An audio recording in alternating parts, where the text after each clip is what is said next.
Okay, in this video we're going to be looking at some examples of asymmetric information.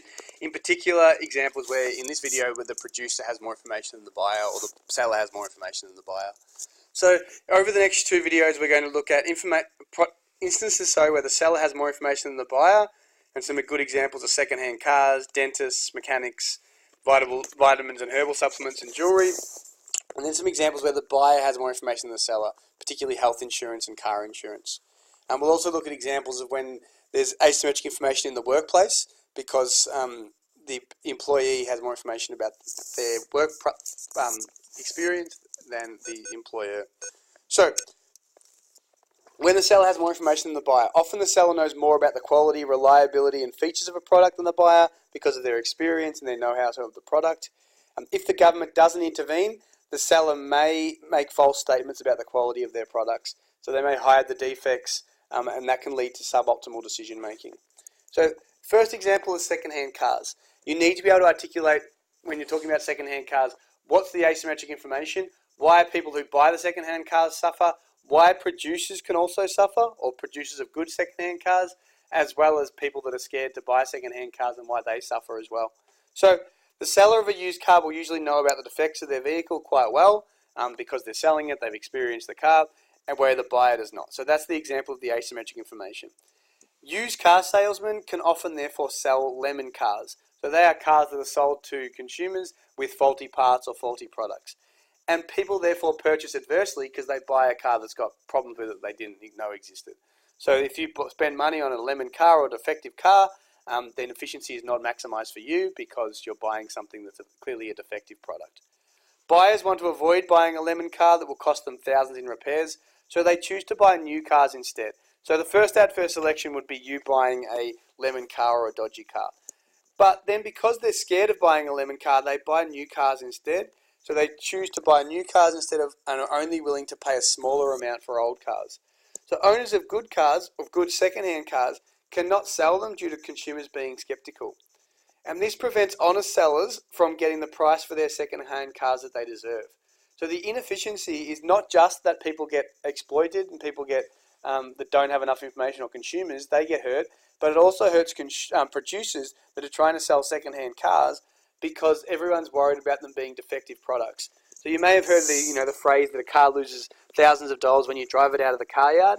That's because people are skeptical of second-hand cars, and therefore producers cannot often get the price that they deserve. So in this market, too many resources will be allocated to new cars, which can then lead to greater waste, environmental costs, and not enough to second-hand cars because people are scared to purchase them because of the existence of lemon cars.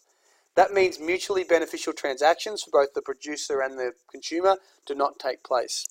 So, for example, the asymmetric information is that the sellers of second-hand cars possess more information than buyers. The adverse selection is that consumers may purchase second-hand cars and get ripped off. If the product becomes faulty, this will lead to them paying above the price they would have paid if they possessed all the information. That can then have problems for second-hand car salesmen who are selling good, reputable cars, and therefore that can lead to it making it more difficult for them to sell them. That can lead to an under-allocation of resources to good second-hand cars and more people choosing to buy new cars, hurting both sellers and buyers. This market is inefficient because not only are the buyers of bad second-hand cars ripped off, but sellers that of reputable, high-quality second-hand cars struggle to find buyers. Therefore, transactions that are mutually exclusive do not occur, and there's an under-allocation of resources to second-hand cars and over-allocation to new cars. So how has the marketing improved in recent times? So what has the market done to improve or reduce the instance of negative asymmetric information? So, for example, you can't wind back the clock on your odometers like you used to. So people used to pretend their cars had done less kilometres than they had by winding back the odometer. The internet allows you to review second-hand car dealers, so find information on the price certain cars should sell for based on their age, any weaknesses of cars of that particular vintage or age, not the specific car. The RACV undertakes independent reviews. You can access online forums about certain cars or about certain car dealers and expert opinions. And there's also when you do sell cars that don't have the right characteristics, like the Volkswagen, where they pretend their cars reduced emissions when they didn't. There's also comes up in the news which prevents asymmetric information. Governments can also intervene through statutory warranties for cars less than 10 years old, so you must have a warranty If you sell a car that's less than 10 years old, you can't. There's crimes if you tamper with odometers. There's consumer law preventing from misleading and deceptive conduct, and we'll talk about that in this next video. So, in terms of the dentist industry, service providers may have more information than customers. So your dentist could lie to you and say you need more work than you need. That can lead to an over-allocation of resources to unnecessary treatments, so you end up paying for stuff that you don't need, and that can hurt your living standards because you have less money to spend on other goods and services. It can also lead to other people choosing not to go to the dentist because they're worried about being overcharged, and then that has problems for inefficiency because people can have problems with their teeth because they're not seeing a dentist regularly enough because they're worried about the price. Mechanics, asymmetric information occurs when you take your car to the mechanic because they know all the workings of the car where you don't. And therefore the mechanic may say there's things wrong with your car, which they often do, which there's not, and therefore you overspend, you have less money left, and your living standards are reduced because you have less purchasing power. So it's inefficient in the sense that they're doing things to your car that they're not really wrong with it.